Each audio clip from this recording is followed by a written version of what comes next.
اعوذ باللہ من الشیطان الرجیم، بسم اللہ الرحمن الرحیم۔ معزز سامعین گرامی قدر، اللہ رب العزت کا بے حد و حساب شکر اور کریم آقا علیہ الصلوۃ والسلام کے نالین مبارکہ کے تصدق سے آج ہم ایک دفعہ پھر ڈسکشن ود احمد میں نقش اول سیریز کی دوسری قسط میں موجود ہیں۔ کرام، آج ہم اس مقدس رشتے کے بارے میں بات کرنے جا رہے ہیں جو اللہ رب العزت کے حکم پر اور کریم آقا علیہ الصلوۃ والسلام کی سنت مبارکہ کی روشنی میں انجام دیا جاتا ہے۔ آج ہم اس رشتے کے بارے میں بات کرنے جا رہے ہیں کہ جس ایک رشتے کی وجہ سے بیسیوں دیگر رشتے انسان کے بنتے ہیں، اور آج ہم اس رشتے کے بارے میں بات کرنے جا رہے ہیں جو انسان کی فطرت کا تقاضا ہے، یعنی ہم آج اس رشتے کے بارے میں بات کرنے جا رہے ہیں جو ایک مرد اور ایک عورت کے درمیان نکاح کے ذریعے سے منعقد ہوتا ہے۔ سامعین گرامی قدر، اللہ رب العزت نے اس رشتے کے بارے میں ارشاد فرمایا، اعوذ باللہ من الشیطان الرجیم، وَخَلَقْنَاكُمْ أَزْوَاجًا۔ اسی موضوع پر آج ہم بات کریں گے اور اسی موضوع کی ضرورت، اہمیت اور ہمارے معاشرے کے اندر اس کے موجود غلط تصورات اور ان کا حل اور ان کو کیسے درست کیا جا سکتا ہے، اس موضوع پر بات کریں گے۔ ہمارے ساتھ موجود ہیں محترم محمود مسعود صاحب، آئیے ان سے اس بات کا آغاز کرتے ہیں۔ بسم اللہ الرحمن الرحیم۔ جی احمد بھائی، یہ بہت پیارا موضوع ہے اور یقیناً آپ بھی کچھ ہی عرصے کے بعد اس رشتے میں بندھنے جا رہے ہیں، آپ کی دعاؤں سے انشاءاللہ العزیز، اور اللہ رب العزت کی بارگاہ میں دعا گو ہوں کہ جتنے لوگ ہمارا پروگرامز دیکھ رہے ہیں اور جو امید سے ہیں کہ انشاءاللہ ہمیں بھی اللہ پاک اتنا ہی خوبصورت رشتہ کوئی عطا فرمائے، اور ہم بھی، خواہ وہ مرد ہے، خواہ وہ عورت ہے، نوجوان ہے، بچہ ہے یا بچی ہے، بیٹا ہے یا بیٹی ہے، جن کی زندگی میں یہ خواہش ہے کہ اللہ پاک ہمیں آقا علیہ الصلوۃ والسلام کی اس سنت پر عمل کرنے کی توفیق عطا فرمائے، تو ہم اس کے لیے دعا گو ہیں۔ رہی بات کہ آپ نے جو پوچھا کہ یہ جو بندھن ہے اس کی ضرورت اور اہمیت کیا ہے، تو سب سے پہلی بات، اگر ہم اسلام کی تعلیمات کا جائزہ لیں، اللہ رب العزت کے کلام کا جائزہ لیں اور آقا علیہ الصلوۃ والسلام کے فرامین کا جائزہ لیں، تو یہ جو رشتہ ہے، جیسا کہ آپ نے انٹرو میں بیان کیا، یہ انسانی فطرت کا تقاضا ہے۔ جی بالکل ایسا ہی، اور جہاں انسانی فطرت کا تقاضا ہے وہاں انسانی نسل کے اضافے کا بھی تقاضا ہے۔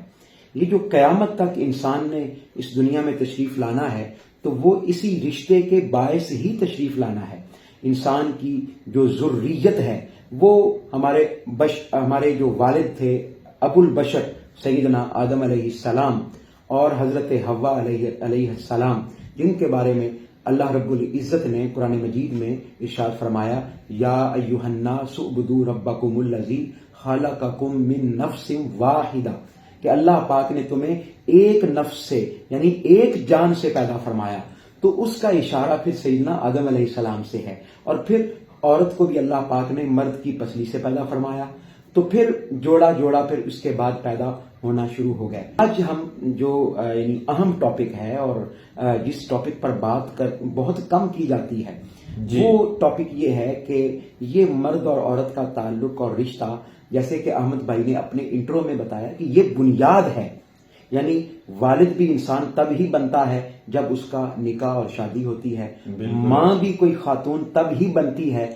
جب اس کا نکاح یا شادی ہوتی ہے، اس بندھن میں بندھی جاتی ہے۔ کوئی چچا بنتا ہے، کوئی ماما بنتا ہے، کوئی نانا بنتا ہے، کوئی دادا بنتا ہے، ہر رشتے کا تعلق اس ایک تعلق کے ساتھ ہے، کوئی آپ کو ایک رشتے کے ساتھ، کوئی آپ کو ابا جی کہہ کے پکارتا ہے تو وہ بھی اسی رشتے کی وجہ سے، کوئی آپ کو اماں جی کہہ کے پکارتا ہے تو وہ بھی اسی رشتے کی وجہ سے، کوئی دادا، کوئی نانا، کوئی پردادا، یہ سارا کا سارا دار و مدار اور بیس وہ اس رشتے پر ہے۔ اسی لیے تو آقا علیہ الصلوۃ والسلام نے اس کی اہمیت پر زور دیا۔ احمد بھائی، اتنا زور دیا کہ آقا علیہ الصلوۃ والسلام نے فرمایا، النکاح من سنتی، یا بعض احادیث کی روایات میں آیا ہے النکاح سنتی، من کا لفظ نہیں آیا، النکاح سنتی، فرمایا نکاح میری سنت ہے، فمن راغب عن سنتی فلیس منی۔ یہ اب دوسری حدیث پاک کا حصہ ہے کہ فرمایا جو نکاح سے منہ موڑتا ہے، فرمایا وہ ہم میں سے نہیں ہے۔ تو اتنی اہمیت آقا علیہ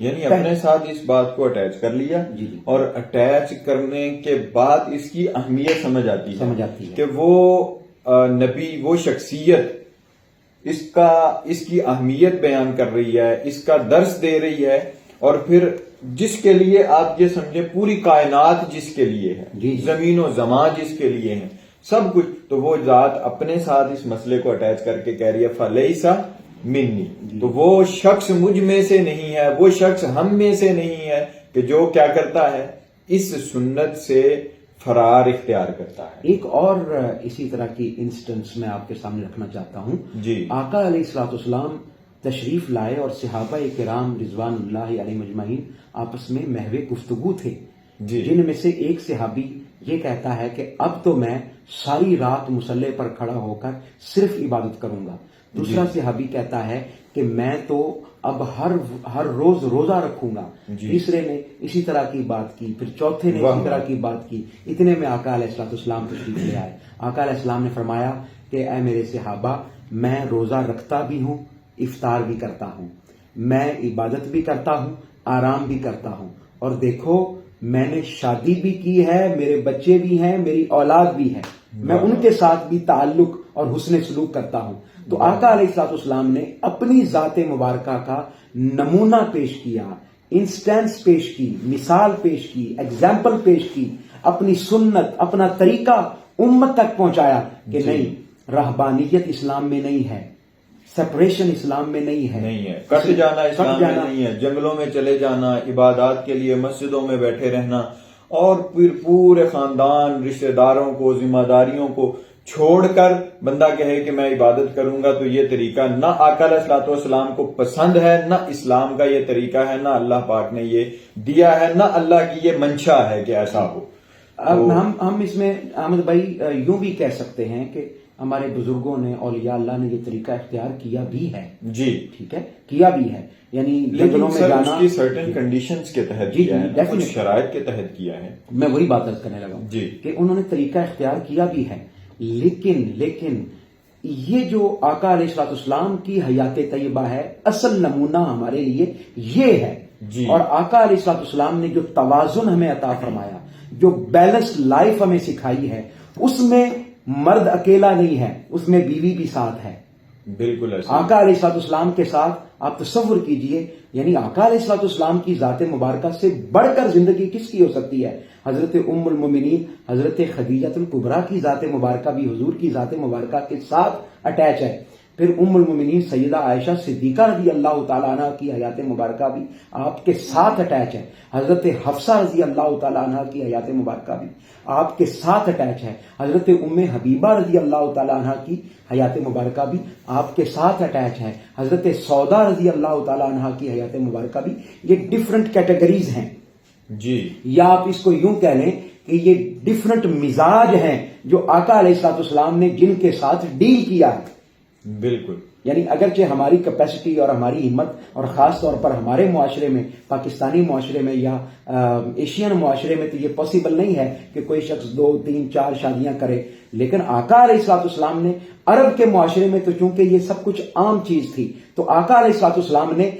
10 مختلف مزاجوں کے ساتھ زندگی گزاری ہے۔ بالکل، یعنی یہ دیکھنے کا ایک طریقہ ہے۔ آقا علیہ السلام نے فرمایا اور بتایا اور ہمیں سمجھایا کہ میں نبی ہو کر، رسول ہو کر 10 مختلف قسم کے کلچرز اور 10 مختلف قسم کے مزاج، ان کے ساتھ میں زندگی گزار رہا ہوں، اور تمہیں نصیحت کر کے جا رہا ہوں۔ ان میں کچھ سرداروں کی بیٹیاں تھیں، جی، کچھ ان میں باندیاں تھیں، جی، اور اسی طرح سے کچھ بیوہ، اور زیادہ تر اکثر تھیں بیوہ، اس میں صرف ام المومنین سیدہ عائشہ صدیقہ رضی اللہ تعالیٰ عنہا آپ کنواری تھیں، باقی سب کی سب بیوگان یا اس طرح کی خواتین تھیں۔ پھر کچھ ان میں غریب تھیں، اور کچھ آپ دیکھیں تو مالدار تھیں، بلکہ سیدہ خدیجہ تو مالدار تھیں اور کچھ غریب گھروں کی تھیں۔ سو آقا علیہ الصلوۃ والسلام نے یہ بڑی خوبصورت بات آپ نے کی ہے جی کہ 10-11 مختلف مزاجوں کے ساتھ آقا علیہ الصلوۃ والسلام نے ڈیل کیا ہے، جی جی اور یہ طریقہ کار، یہ سنت، یہ ہمیں بتا دی ہے کہ آپ نے کس طرح سے ان چیزوں کے ساتھ ڈیل کرنا ہے، اور اس کی اہمیت بھی اس بات سے سمجھ آتی ہے کہ یہ کتنا اہم ہے یہ کام، کہ اس کو کیا جانا چاہیے، اور خود آقا علیہ الصلوۃ والسلام نے اور احمد یہ بھائی کیا۔ یہاں پر ایک بڑی امپورٹنٹ بات ہے، وہ یہ ہے کہ حضرت انس رضی اللہ تعالیٰ عنہ جو حضور کے غلام تھے جی، اور 10 سال جنہوں نے آقا علیہ الصلوۃ والسلام کے ساتھ اپنی زندگی گزاری، وہ فرماتے ہیں، وہ عرض کرتے ہیں کہ آقا علیہ الصلوۃ والسلام نے ایک بار بھی مجھے جھڑکا نہیں ہے، ایک بار بھی آقا علیہ السلام نے یہ نہیں فرمایا لماذا فعلت ھذا، تو نے یہ کیوں کیا اے انس۔ تو میں یہاں پر یہ بات علی وجہ البصیرت آپ کے سامنے اور اپنے سننے والوں سے اور دیکھنے والوں سے یہ کہنا چاہوں گا، اگر ایک غلام کے ساتھ آقا علیہ الصلوۃ والسلام کا رویہ یہ ہے تو اپنی ازواج کے ساتھ کیسا ہوا ہوگا؟ یعنی آقا علیہ السلام اپنی حیات مبارکہ میں ایک بار بھی ہائپر ٹینشن کا شکار نہیں ہوئے ہوں گے۔ آقا علیہ الصلوۃ والسلام ایک بار بھی اپنی زندگی میں سخت اور گرم مزاج کے ساتھ اپنی ازواج کے ساتھ آپ مخاطب نہیں ہوئے ہوں گے، ہمیشہ کول، کام، صبر، تحمل کے ساتھ آپ نے ان کو ڈیل کیا۔ ہم انشاءاللہ پھر نیکسٹ ویڈیوز میں آقا علیہ الصلوۃ والسلام کی زندگی کا، عائلی زندگی کا اور خاندانی زندگی کا، خانگی زندگی کا جو نمونہ ہے اس پر ویڈیوز بناتے رہیں گے، دیکھتے رہیں گے۔ لیکن اس سے یہ چونکہ ہمارا موضوع آج نکاح اور رشتے میں منسلک کیسے ہونا ہے، اس کا طریقہ کار کیا ہونا ہے، تو اس پر ہم بات کر رہے ہیں۔ تو میں چاہوں گا کہ اب ہم اس چیز کو دیکھیں کہ وہ کون سی چیزیں ہمارے مد نظر ہونی چاہیے جب ہم اس رشتے کا انتخاب کرنے جائیں، کیا اس پر اسلامی تعلیمات کہتی ہیں اور کیا ہمارا معاشرہ آج کل کر رہا ہے۔ دونوں کا ایک کمپیریزن ہم چاہیں گے کہ یہاں پر جو ہے وہ اگر ہو جائے۔ جی جی جی، یہ بڑی امپورٹنٹ بات ہے، اور اس میں بھی آقا علیہ الصلوۃ والسلام کی بارگاہ سے ہمیں فیض ملتا ہے، اور اسلام ہمیں اس حوالے سے بھی گائیڈ کرتا ہے۔ تو آقا علیہ الصلوۃ والسلام کی وہ مشہور حدیث مبارکہ ہے جس کو تقریباً ہم میں سے ہر کوئی جانتا ہے اور ہر کوئی کوٹ کرتا ہے۔ آقا علیہ الصلوۃ والسلام نے، احمد بھائی، وہ مشہور حدیث مبارکہ ہے جس میں فرمایا کہ عورت سے 4 وجوہات کی بنا پر جو ہے وہ شادی کی جائے۔ ان میں سے پہلی وجہ آقا علیہ السلام نے فرمایا کہ اف شی از ویلدی، اس کا مال جو ہے وہ وجہ ہو سکتی ہے کسی عورت کے ساتھ شادی کی۔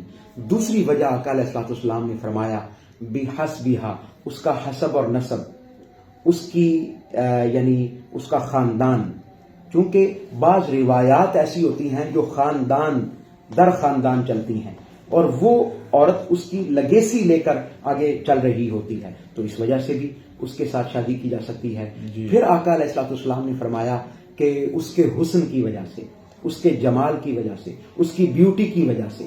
اس کے ساتھ شادی کی جا سکتی ہے۔ پھر اگلی جو وجہ آقا علیہ الصلوۃ والسلام نے بیان فرمائی، وہ فرمایا کہ اس کا دین، اس کا ریلیجیس ہونا، اس کا ریلیجیس ہونا، اس کی دینداری، اس کا اخلاق، اس کا کردار دین کے ساتھ متمسک کتنی ہے۔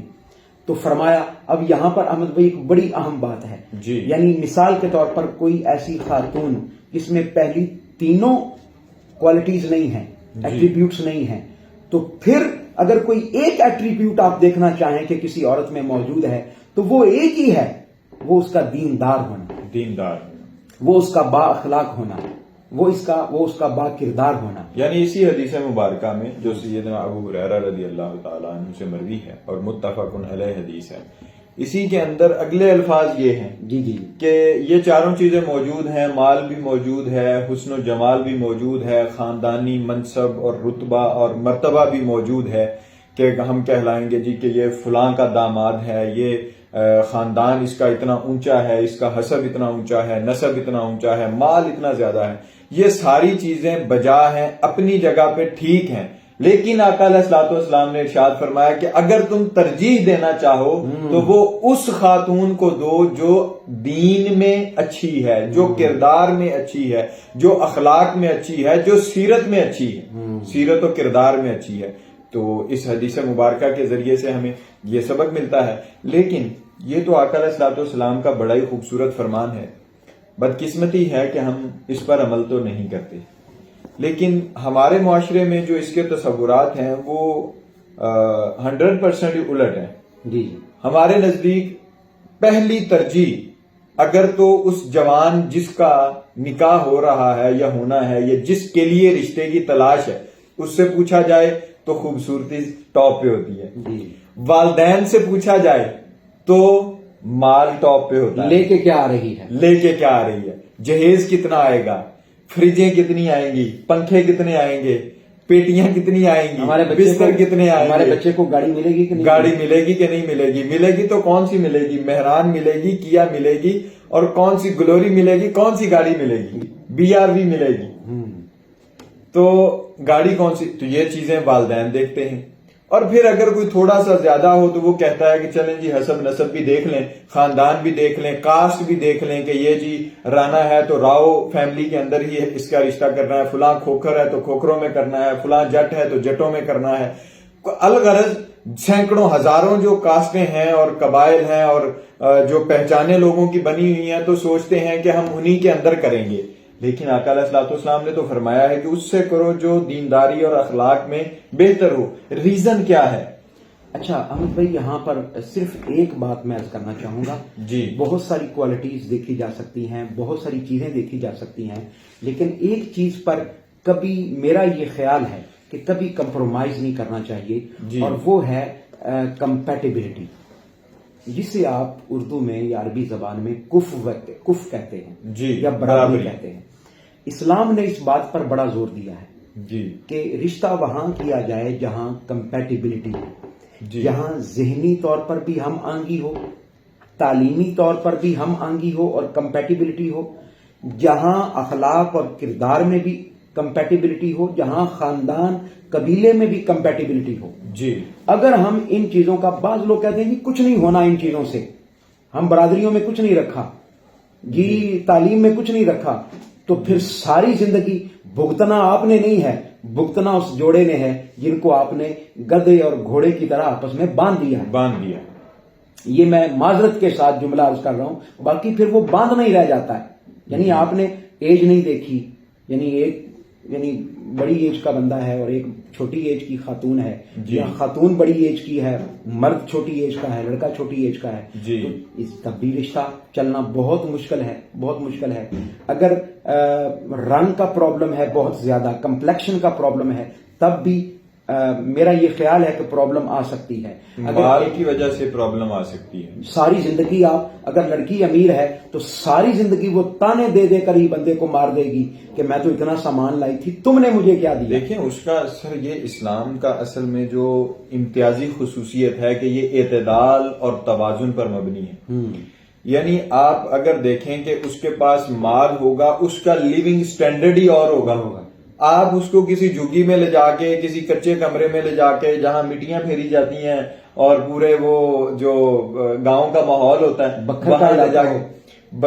نہیں اب ایسی بات بھی نہیں ہے سر، بکھر کے علاقے میں بھی بہت اچھے اچھے لوگ ہیں، تو بہرحال لیکن اس کا زیادہ تر حصہ انہی گاؤں وغیرہ پر، دیہاتوں وغیرہ پر ہی مشتمل ہے، تو وہاں لے جا کے آپ اس کو رکھ دیں گے، وہ تو سروائیو نہیں کر سکے گی۔ اس کو تو نہیں پتا کہ جانوروں کا دودھ کیسے نکالنا ہے، اس کو تو نہیں پتا وہاں کے معاملات کیسے سارے ہینڈل کرنے ہیں، تو یہ ہو جاتا ہے۔ بہرحال یہاں اگر کوئی بکھر سے یا دیگر علاقوں سے آ جائے، آپ اوکاڑا کی بات کر لیں، اگر آپ کے دل میں اوکاڑا اوکاڑے سے کوئی آ جائے، اس کو یہاں کی پیار محبت ہو جائے، اس کو کوئی اچھا لگ جائے تو وہ پھر اس کی کوشش ہوتی ہے میں اس کو اکاڑے لے جاؤں، وہ پھر اکاڑے میں رہنے کی وجہ سے بس 2-3 سال تو نکل جائیں گے، اس کے بعد پھر اس کے جو حالات ہوتے ہیں وہ پھر اللہ اس کا رسول ہی بہتر جانتا ہے۔ بہت سارے کیسز ہمارے سامنے ہوتے ہیں، آئے روز پوسٹیں ہم دیکھتے ہیں اور سوشل میڈیا کے اوپر بہت سارے کچھ۔ بہرحال تو مال اگر کسی کے پاس ہے تو اس کی وہ کمپیٹیبلٹی نہیں بنتی، ایک کے پاس ہے ایک کے پاس نہیں ہے، کمپیٹیبلٹی نہیں بنتی۔ ماحول ہے وہ آپس میں میچ نہیں کر رہا تو کمپیٹیبلٹی نہیں بنتی۔ اور پھر جو اب اس موضوع پہ ہم پھر بات کریں گے کسی دن کہ کیسے مجبور کیا جاتا ہے کہ کمپرومائز کرنا ہے، تو کمپرومائز لائف گزار، یہ تو ایک جب مرد تلاش کرے گا، کوئی رشتہ تلاش کرے گا، اپنے لیے زوجہ کو منتخب کرنا ہے، تو اس کے لیے یہ حدیث مبارکہ ہمیں سبق دیتی ہے کہ یہ 4 چیزیں ہیں، ان کو آپ نے دیکھنا ہے۔ تو ان کا اپس اینڈ ڈاؤن وہ بھی ہم نے ذکر کر لیے. اب ایک مرد کے لیے جب عورت کا رشتہ عورت تلاش کرے ایک مرد کا، یا والدین تلاش کریں اپنی بیٹی کے لیے ایک مرد کا رشتہ، تب کیا ہونی چاہیے ریکوائرمنٹس، اور کیا امور جو ہیں وہ ہمارے مد نظر ہونے چاہیے؟ میرا یہ خیال ہے کہ ریکوائرمنٹس آلموسٹ سیم ہے. یعنی جس طرح آپ اگر عورت کو دیکھ رہے ہیں خوبصورت، تو